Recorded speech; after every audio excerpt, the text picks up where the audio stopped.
الحمد لله رب العالمين وأفضل الصلاة وأتم التسليم على سيدنا محمد وعلى آله وأصحابه أجمعين. We continue inshallah in the hadith of Sayyidina Jibreel alayhi salam. And this hadith is a mutawatir hadith, by the way, which has been narrated from almost 8 of the Sahaba radiallahu anhum. And mutawatir means it has been transmitted through so many chains of people. And this doesn't apply to a lot of the hadith of the Prophet sallallahu alaihi wasallam. The Holy Quran, of course, is all mutawatir. By definition, the Quran is what has arrived to us or reached us by tawatur. This is why if someone denies even one letter of the Holy Quran, he'll be out of Islam. But as for the hadith of the Prophet sallallahu alaihi wasallam, some of the hadith are mutawatir. Some scholars, they said that there are about 300 something hadith that are mutawatir. And tawatur is many types. It depends. The bigger the number of the chains, then the stronger the hadith will be. So this hadith is one of the mutawatir hadith. So it is qat'i. It is a very certain hadith. And of course, the meanings in the hadith, they're already in the Holy Quran, as we will see, for example, in the section, in today's section.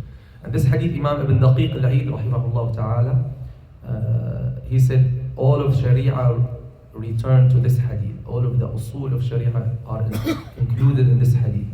And it's the first hadith in Sahih Muslim also. By the way, it's the first hadith in Sahih Muslim. So we reach the second section, and it's called Hadith Jibreel because Sayyidina Jibreel, as we mentioned, he came in a form of a man. And subhanAllah, Sayyidina Jibreel, his real picture, he fills the heavens and the earth. He blocked the whole horizon when he appeared to the Prophet sallallahu alaihi wasallam. He blocked the whole horizon. The Prophet sallallahu alaihi wasallam looking right and left.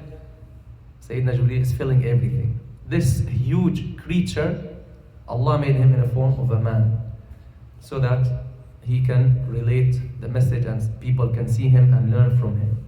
So he said, "Akhbirni anil iman." After he asked him about Islam, he told him, "Tell me about iman." So the Prophet ﷺ said, أن تؤمن بالله وملائكته وكتبه ورسله واليوم الآخر وتؤمن بالقدر خيره وشره. So he mentioned to him 6 of the articles or the pillars of Iman. Iman in the language is tasdeeq. Iman is tasdeeq. To believe in something or in someone. So to believe in Allah, so that is in the language. In the Islamic term or technical term, التصديق الجازم, the certain, undoubted belief in something.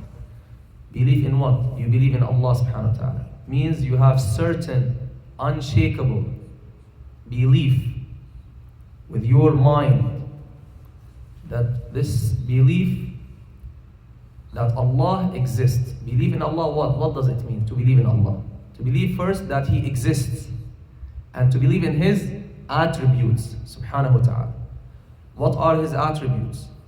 These are basic things like ABC should be for us and for our children. Belief in Allah subhanahu wa ta'ala, belief in the main attributes, the general attribute of Allah subhanahu wa ta'ala, or general rule that we need to know is that Allah subhanahu wa ta'ala has all perfection and He's free from all imperfections. That's the general rule that we have always to keep in our mind. So if someone tells us like Allah is there somewhere, He's sitting somewhere, or Allah became a man, or all this for us doesn't work at all, because that doesn't apply to Allah subhanahu wa ta'ala. The scholars of Ahl Sunnah mention 13 main attributes that we have to know. 13 main attributes. There are many others, but the main ones are 13. 5 of them are mentioned in Surah Al-Ikhlas. So the first one is you believe in His existence, subhanahu wa ta'ala, that He exists. He's not something like just an idea. No, He exists. He exists with His essence, with His self, He exists. But again, the second rule we need to keep in our mind, and it will come in these 5 attributes, that there is nothing equal to Him or similar to Him. He is unimaginable. You can never, whatever comes to your mind about Him, He is different. subhanahu wa ta'ala. So those 5 sifat, that He is the first, He has no beginning and He has no end. Al-awwal wal-akhir. All of what we're mentioning is of the qat'i, of the things that are agreed upon by Muslims by consensus, and there's no discussion about it. He's the first and He is the last, means He has no end, no beginning, no end. Al-awwal wal-akhir. Al-awwal means He's the creator also. So He is the creator subhanahu wa ta'ala. From these 13 sifat, many other sifat come out. He has no beginning, no end, and He has al-ghina al-mutlaq. He's as-samad. As-samad means He needs no one. So the first, He needs no one subhanahu wa ta'ala, and everything needs Him. That's as-samad. So qa'imun bi nafsihi. He doesn't need a specifier, doesn't need a space, doesn't need time. He's beyond space and time subhanahu wa ta'ala. Al-qidam, al-baqa, al-wahdaniyah, His oneness subhanahu wa ta'ala. Oneness in His essence. He is one in His essence, not a 3 in 1. Not a 3 in 1. This appears as one, but it's made of 3 parts. Every part needs the other part. This is why it's weak. Allah subhanahu wa ta'ala is one. It doesn't have partner and doesn't have parts. No partners, no parts. Subhanahu wa ta'ala. So His oneness in His essence and in His attributes and in His actions. Wahdaniyatul wahidun fi dhatihi wa sifatihi wa af'alihi. There's no one who's similar or equal to Allah subhanahu wa ta'ala or a partner to Allah in His essence or in His actions or in His attributes. No one ever shares with Allah any of His attributes, not even one. If you give any creature one of the attributes of Allah, then you've made him equal to Allah. And alhamdulillah, Muslims don't do this. The Muslims believe Allah is one in His essence, in His actions, and in His attributes. So al-wahdaniyya wal-qidam wal-baqa wal-qiyam bin-nafs. And the 5th one is al-mukhalafa lil-hawali, that He's different from all creatures. He's different from all creatures. Whatever you hear or read in the Holy Quran or in the Sunnah of the Prophet ﷺ about Allah that apparently might look similar to what creatures have, you have to believe it's absolutely different. For example, we are mawjoodeen, we exist, and Allah exists, right? But there is no comparison between our existence and His.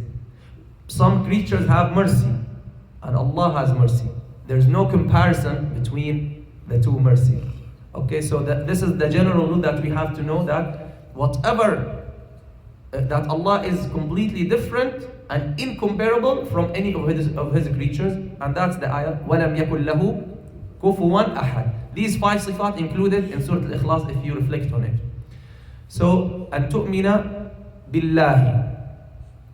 These are the main sifat. Now these are the 5. So the other 7, that He is Hayyun al-Hayah. Hayy, He is the all-living. Sama, He is the all-hearing. Basar, He is the all-seeing. Al-Irada, He has the ultimate will. Nothing can happen without His permission. Al-Qudra, He has the ultimate power. Al-Kalam, He has the attribute of speech, subhanahu wa ta'ala, which is not like us, words and letters and sounds, completely different. As we mentioned, the general rule, whatever attribute Allah subhanahu wa ta'ala has is completely different from His creatures.